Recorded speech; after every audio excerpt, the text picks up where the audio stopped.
నమస్కారం. అమ్మా నాన్న టీవీకి స్వాగతం.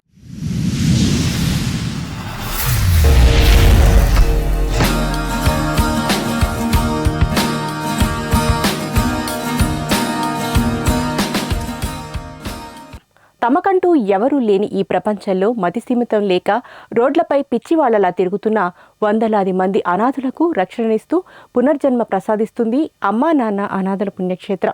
ఒకప్పుడు ఒక్క పూట అన్నం కోసం రోజుల పాటు పస్తులుంటూ ఎండిన డొక్కలతో కాలాన్ని వెళ్లదీసిన అనాథులు ఈ రక్షణాలయానికి చేరుకున్నాక కడుపు నిండా తింటూ ప్రశాంతంగా జీవిస్తున్నారంటే సాటి మనిషికి సాయం చేయాలని గొప్ప ఆలోచన కలిగిన మీలాంటి సేవామూర్తుల వలనే. అయిన వారంటూ ఎవరూ లేని నిర్భాగ్యుల కోసం ఈ సేవాశ్రమానికి కుటుంబ సమేతంగా విచ్చేస్తున్న ఎందరో మానవ దేవుళ్ళు మానవత్వంలోనే దైవత్వాన్ని చూస్తున్నారు.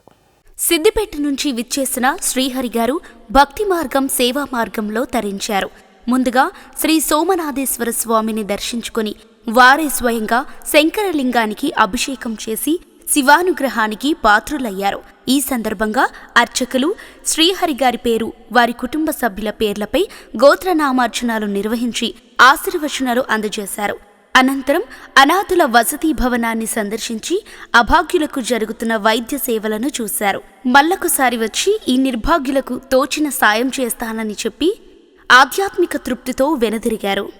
భక్తులారా, శ్రీ సోమనాథేశ్వరుడు లింగ రూపంలో కొలువైన ఈ పుణ్య ప్రదేశానికి కుటుంబ సమేతంగా విచ్చేయండి. ఇక్కడ ఉండే సానుకూల వాతావరణం మీ మనసుకు ప్రశాంతతను కలిగచేయడమే కాకుండా ఆధ్యాత్మిక ఆత్మ సంతృప్తిని కలుగజేస్తుంది. మీ నివాసాల్లో జరుపుకునే వేడుకల రోజున ఈ నిర్భాగ్యుల ఆకలి తీర్చి ఈశ్వరుడి కృపకు పాత్రులు కండి.